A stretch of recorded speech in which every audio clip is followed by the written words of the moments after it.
요한복음 7장 10절에서 24절. 우리 요한복음 31번째 이야기인데 우리 요한복음 말씀을 통해서 우리가 어떻게 살아가야 하는지 깨닫는 귀한 시간들이 되길 간절히 소망합니다. 말씀을 읽을 때부터 하나님이 주시는 은혜가 차고 넘치길 소망하는 마음으로 우리 서로 교독하도록 하겠습니다. 제가 먼저 읽을게요. 그 형제들이 명절에 올라간 후에 자기도 올라가시되 나타내지 않고 은밀히 가시니라.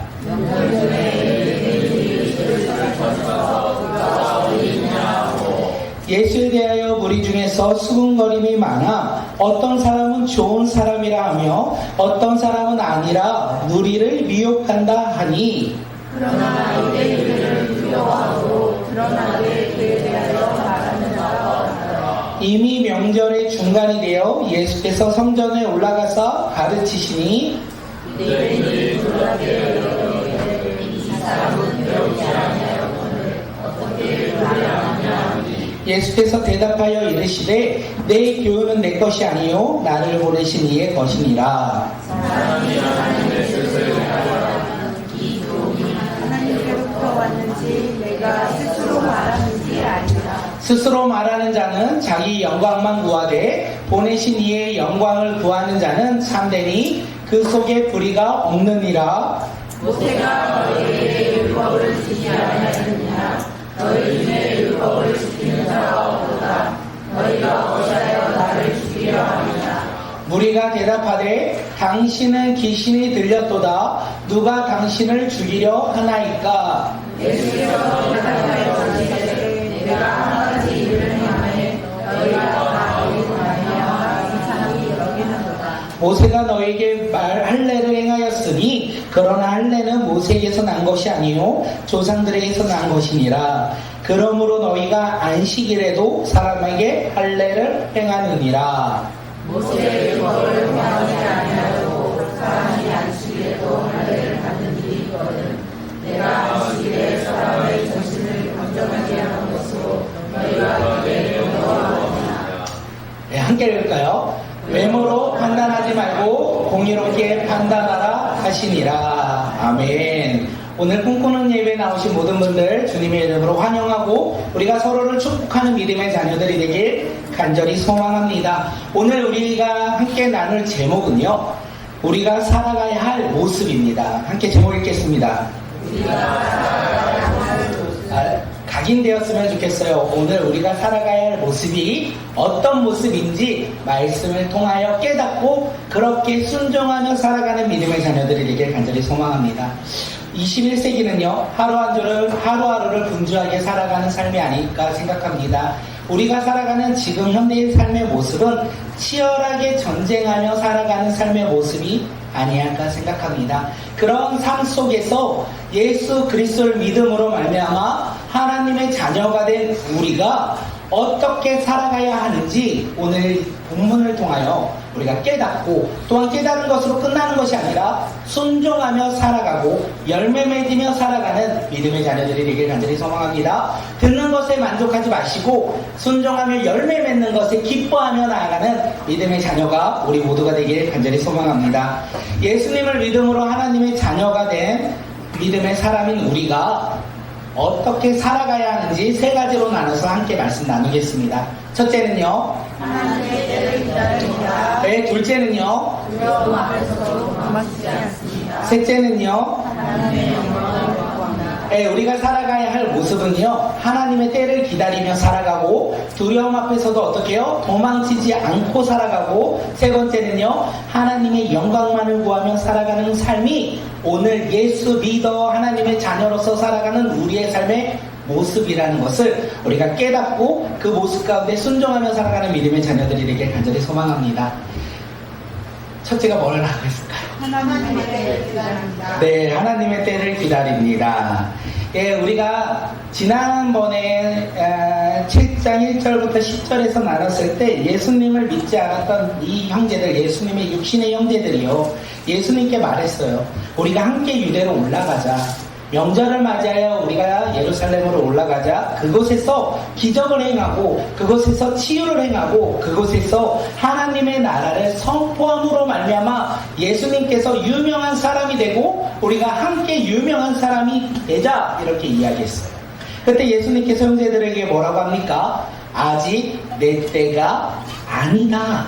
아직 내 때가 아니기에 나는 예루살렘으로 유다로 올라가지 않겠다라고 말씀하셨어요. 이 이야기를 얼핏 들으면 예수님은 형제들의 이야기에 거절한 것 같아요. 그런데 오늘 본문에서 우리가 알 수 있는 것은 뭐냐면 거절이 아니라는 거예요. 예수님께서 말씀하셨어요. 아직 내 때가 되지 않았기에 올라가지 않겠다. 다시 말하면요. 내 때가 되면 올라갈 것이다. 내 때, 하나님의 때가 되면 내가 올라가겠다. 이렇게 말씀하신 것과 동일합니다. 가나안 혼인잔치 요한복음 2장의 말씀 혹시 기억나십니까? 혼인잔치가 막 일어났어요. 막 즐겁게 잔치 가운데 함께 먹고 마시며 기뻐하고 있었어요. 그 가운데 무엇이 떨어집니까? 포도주가 떨어지는 일이 일어납니다. 예수님의 어머니 마리아는 이 포도주가 떨어졌다는 사실을 알고 예수님 앞에 나아가요. 그리고 예수님께 말하죠. 포도주가 떨어졌다 이렇게 말씀하실 때 예수님이 그 이야기를 듣고 뭐라고 하십니까? 아직 내 때가 이르지 않았다. 아직 내 때가 이르지 않았다. 이렇게 말씀하셨어요.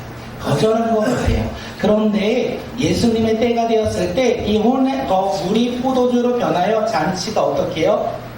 다시 회복되었고 이전보다 더욱더 깊은 맛의 포도주를 맛보아 많은 사람들이 함께 즐거워했다는 것을 우리가 함께 나눴습니다. 이처럼 예수님이 일하실 때는 언제입니까? 예수님이 일하실 때는 언제입니까? 우리 함께 읽겠습니다. 시작.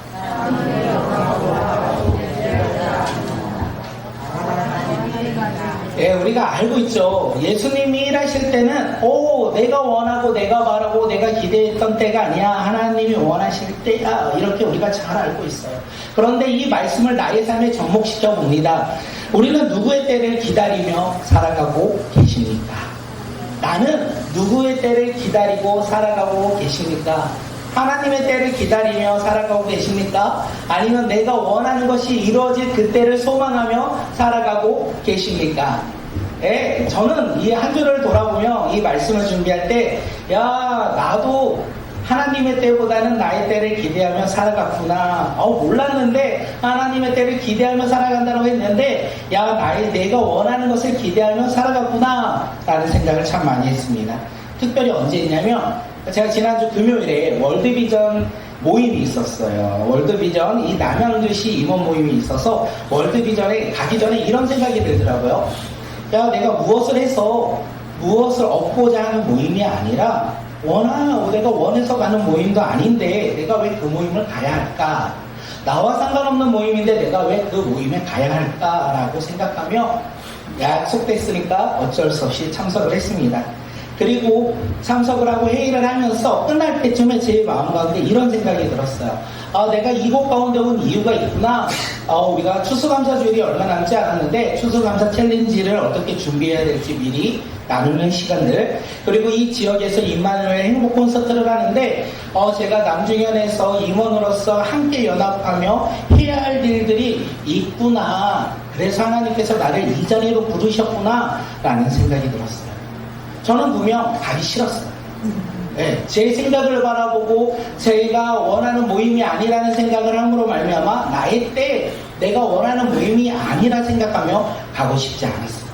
그런데 그 모임을 통하여 나중에 돌아보니 하나님께서 원하신 때였고 하나님께서 원하는 모임의 한 부분이었다는 것을 깨닫기 시작합니다. 오늘 말씀의 제목 무엇이었나요? 우리가 살아야 할 모습. 네, 우리가 살아가야 할 모습. 그 모습은요, 나의 때, 나의 기대로 살아가는 사람들이 아니라 하나님의 때를 바라보며 살아가는 사람들이라는 거예요. 우리가 그 때를 날마다 누리며 살아가는 믿음의 자녀들이 되길 간절히 소망합니다. 우리가 한 주간 살아가야 할 자리들이 많이 있습니다. 우리가 살아가야 할 자리, 교회도 있고요, 가정도 있고, 직장과 학교와 학원도 우리가 살아가야 할 자리들이 아니할까 생각되어집니다. 그 자리에서 어떻게 살아가고 싶으십니까? 하나님의 때를 기대하며 살아가고 싶으십니까? 아니면 내가 원하는 것이 이루어지는 때, 내가 성공을 바라보며, 기쁨을 바라보며, 행복을 바라보며, 그것이 이루어질 때를 바라보며 살아가고 싶으십니까?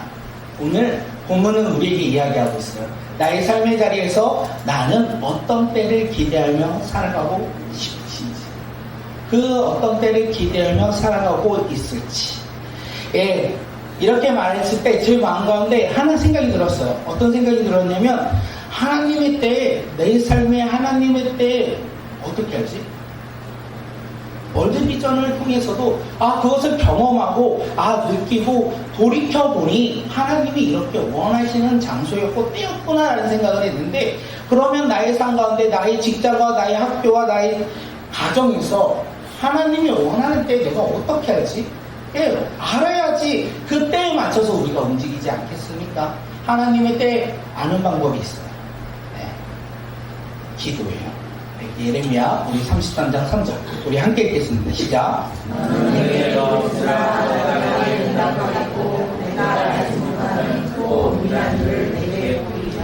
마태복음 7장 7, 8절이요. 시작. 구하라 그리하면 너희에게 주실 것이요, 찾으라 그리하면 찾아낼 것이요, 문을 두드리라 그리하면 너희에게 열릴 것이니, 구하는 이마다 받을 것이요, 찾는 이는 찾아낼 것이요, 두드리는 이에게는 열릴 것이니라.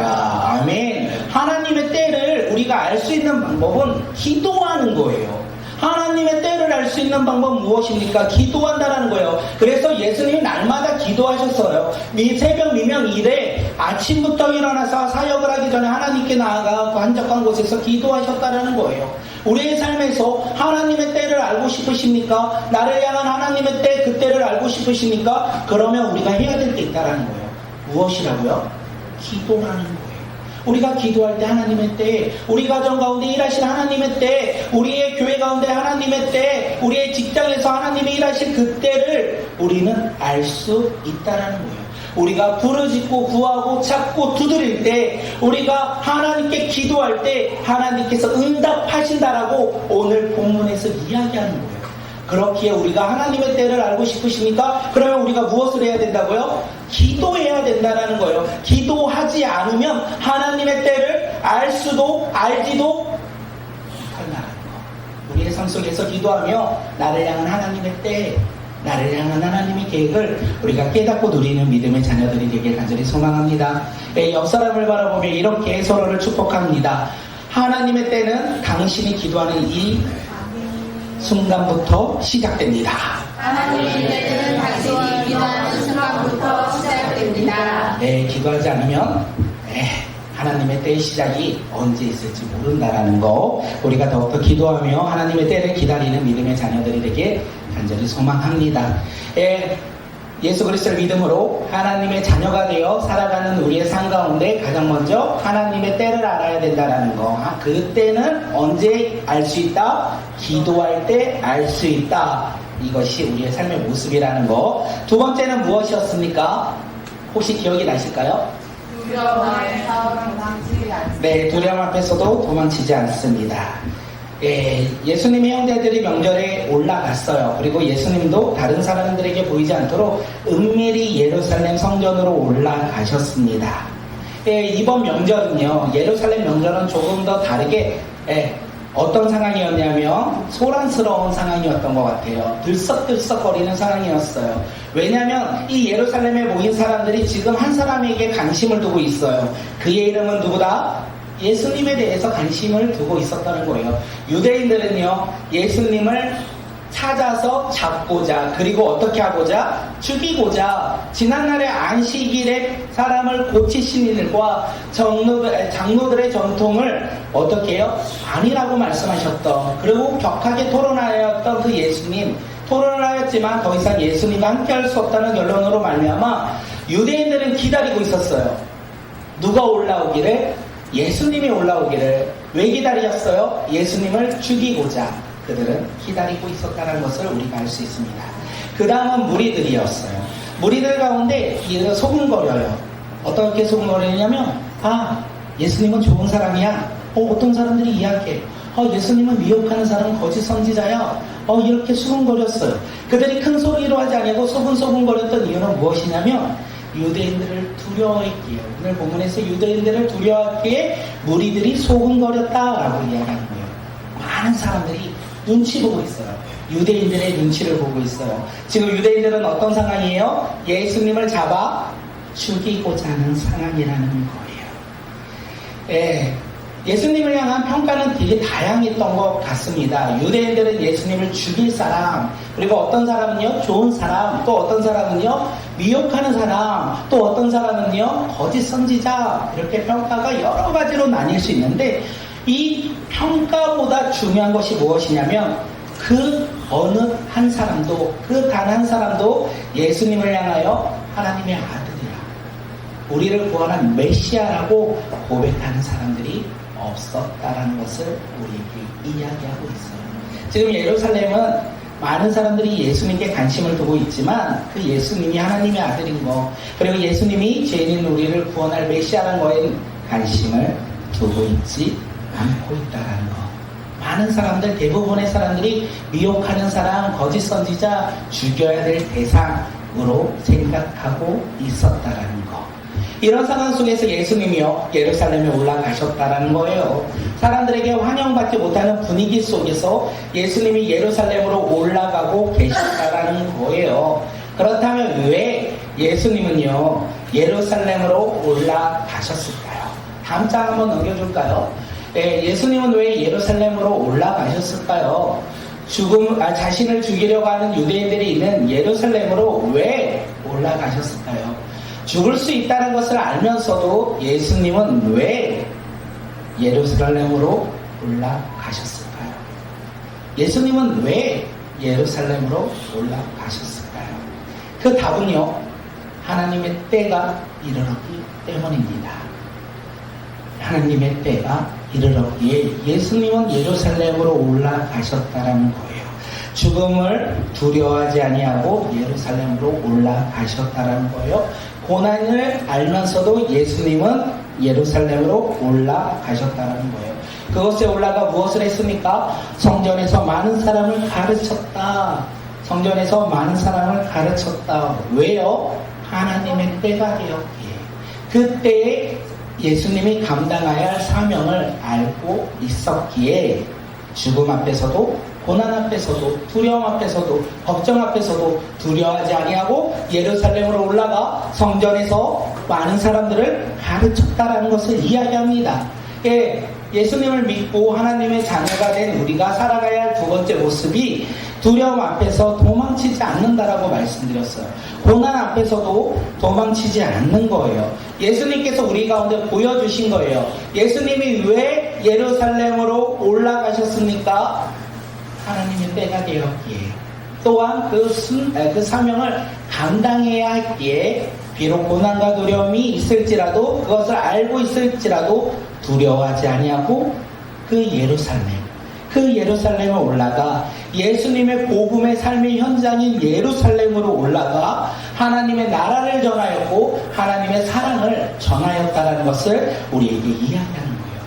예수님의 삶의 현장은 예루살렘이었어요. 그리고 하나님의 때가 되어 그 예루살렘으로 올라가 하나님의 나라를 가르치셨다는 것을 우리에게 이야기합니다. 질문할까요? 우리 삶의 현장은 어디십니까? 예수님은 예루살렘이에요. 우리는 어디 갔을까? 교회이죠. 가정이죠. 직장이죠. 우리 학생들은 학교와 학원이죠. 우리의 삶의 현장에서 우리가 무엇을 해야 됩니까? 하나님이 주신 사명에 순종해야 한다는 것을 이야기하는 거예요. 그렇다면 우리에게 주신 사명, 준혁아 같이 나가자.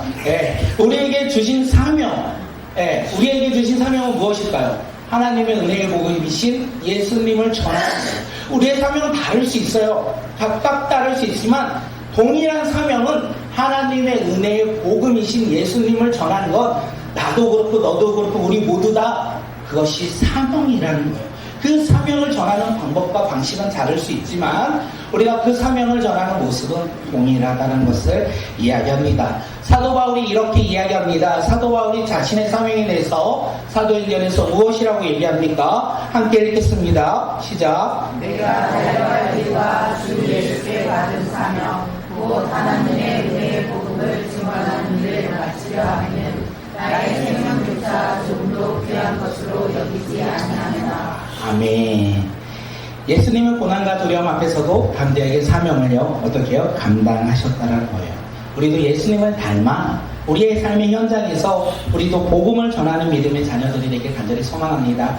그 삶의 현장은요, 두려움 있고 고난이 있어요. 없는 게 아니에요.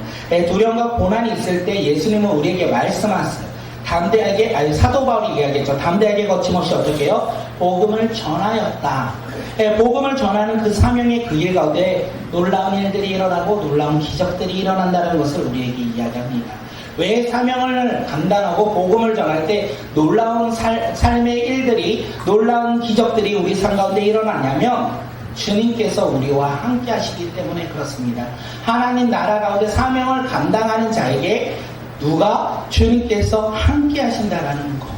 그렇기에 주님께서 함께 하심으로 말미암아 나는 연약하고 나는 부족할지라도 능력의 하나님, 능력의 예수님께서 우리를 통하여 일하심으로 말미암아 우리의 삶에는요 놀라운 일들이 일어나고 우리의 삶에는요 놀라운 변화들이 일어난다라는 것을 우리에게 이야기합니다. 예수님을 믿고요 하나님의 자녀가 되었어요. 그렇기에 이제 우리는 어떤 사람이요? 두려워하지 않는 사람이에요. 복음을 전할 때 우리는 두려워하지 않는다는 것을 이야기합니다. 도망가지 아니하고 고난 앞에서도 당당하게 복음을 전하는 그 사명을 감당하는 믿음의 자녀들이 되길 간절히 소망합니다. 옆 사람을 바라보고 이렇게 축복할게요. 당신의 사명은 하나님의 은혜의 복음을 전하는 것입니다. 당신의 사명은 하나님의 은혜의 복음을 전하는 것입니다. 그 사명이 나의 사명이 맞으십니까? 그 사명이 나의 사명이고 그 사명이 우리의 사명이라는 것을 우리가 잊지 않았으면 좋겠습니다. 예수 믿고 살아가는 삶, 첫 번째는요 기도하는 삶이고요, 두 번째는요 사명을 감당하는 삶이라는 거 우리가 잊지 않았으면 좋겠습니다. 예수님을 믿고 하나님의 자녀로서 살아가야 할 삶의 모습, 세 번째는 무엇일까요? 네, 맞습니다. 하나님의 영광을 구하는 삶이라는 것이에요.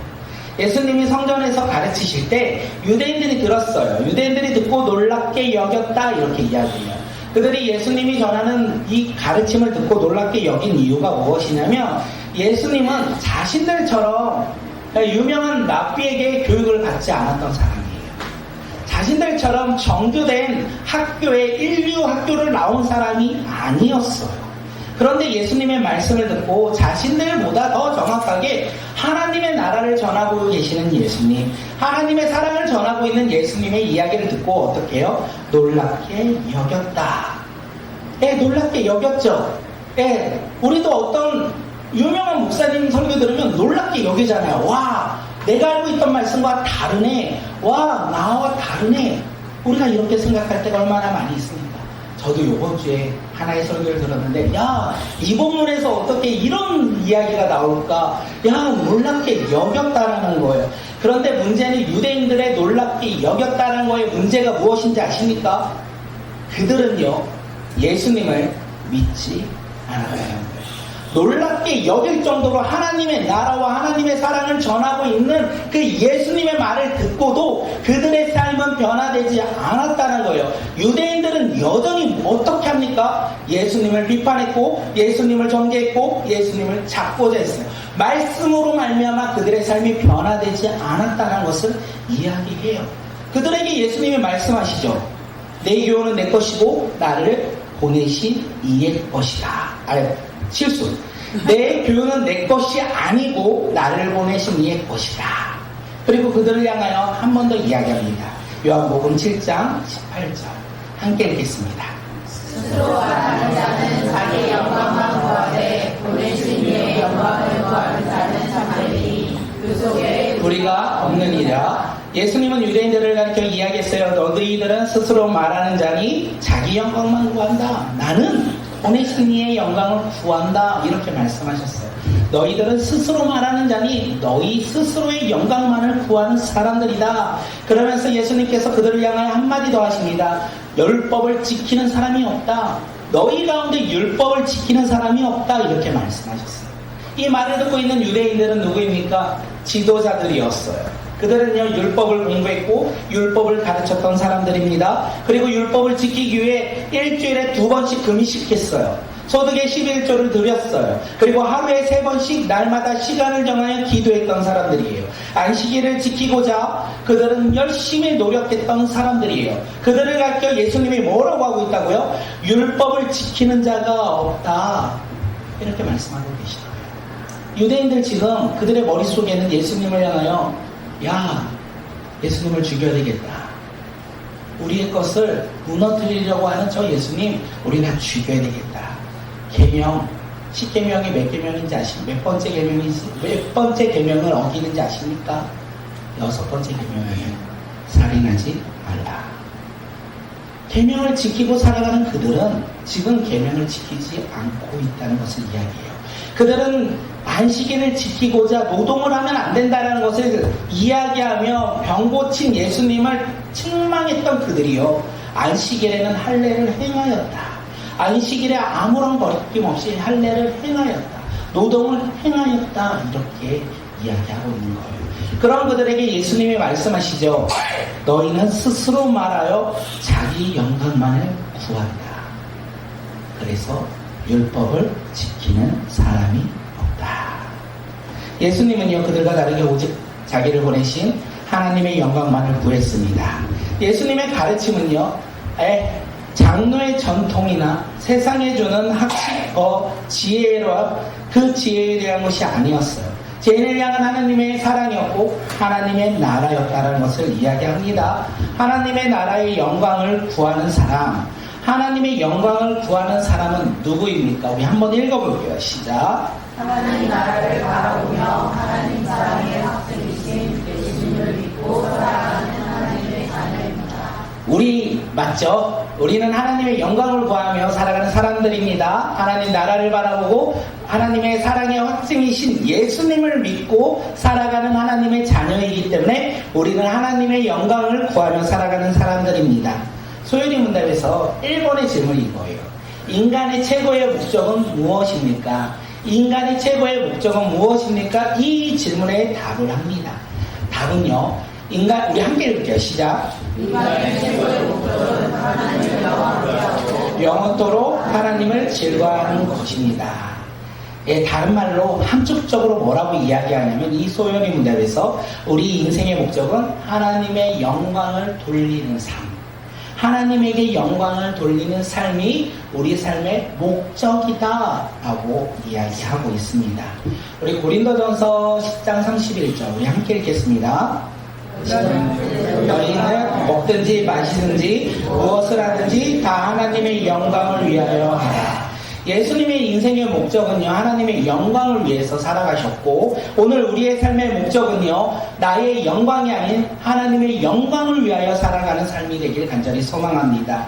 나의 삶 가운데 무엇을 먹든지, 무엇을 마시든지, 무엇을 하든지 나를 위해 하는 것이 아니라 하나님을 향하여, 하나님의 영광을 향하여 살아가는 믿음의 자녀들이 오늘 이 시간 우리 모두가 되길 간절히 소망합니다. 세 번째가 하나님의 영광을 구합니다. 다시 말해 우리의 삶의 목적이 무엇입니까? 이거에 대한 삶의 질문을 통해서 우리가 살아가야 할 모습들을 깨닫길 간절히 소망합니다. 이번에는 스스로 이렇게 한번 고백했으면 좋겠어요. 내 삶의 목적은 하나님의 영광입니다. 내 삶의 목적은 하나님의 영광입니다. 내 삶의 목적은 하나님의 영광입니다. 예수 그리스도의 믿음으로 하나님의 자녀로서 오늘 이 시간 우리가 살아가야 할 모습은요, 첫째는요, 하나님의 때를 기다립니다. 둘째는요, 도망치지 않습니다. 셋째는요, 하나님의 영광을 구합니다. 쉬운 말로 우리가 살아가야 할 모습은요, 기도합시다. 복음을 전합시다. 우리의 삶의 목적이 하나님께 소망합니다. 이 세 가지로 우리가 살아갈 때 하나님 나라 가운데 더욱더 쓰임받는 믿음의 자녀들이 되지 아니할까 생각합니다. 이번 주에는 설교하면서 당당하게 이 이야기를 할 수 있을 것 같아요. 기도합시다. 제가 모임에 가서 하나 크게 깨달은 게 하나가 있다면 반주 한 번만 있다면 기도해야 된다라고 말씀을 하시더라고요. 기도해라. 그런데 얼마만큼 기도하라? 하루에 최소 2시간을 해라. 집중해서 2시간 기도해라. 그 이야기를 듣고 회개했어요. 내가 기도를 안 해볼까. 그래서 결단을 했죠. 화요일부터 내가 열심히 기도해야 되겠다. 기도하다 보니까 하나님께서 주신 은혜가 무엇인지 아십니까? 사랑이에요. 주님을 향한 사랑, 교회를 향한 사랑, 성도를 향한 사랑, 다음 세대를 향한 사랑, 우리의 주신 비전과 사명에 대한 감사와 사랑이 주어진다는 거. 그러니 사명을 감당하기 시작해요. 복음을 전하고 나의 목적이 아닌 하나님께 영광을 위해 사는 삶으로 아주 조금은 아주 미세하게는 변화된 것이 아니었나 생각되어집니다. 오늘 이 시간 우리 함께 이렇게 고백했으면 좋겠습니다. 하나님, 내 삶에서 예수 그리스도를 믿음으로 하나님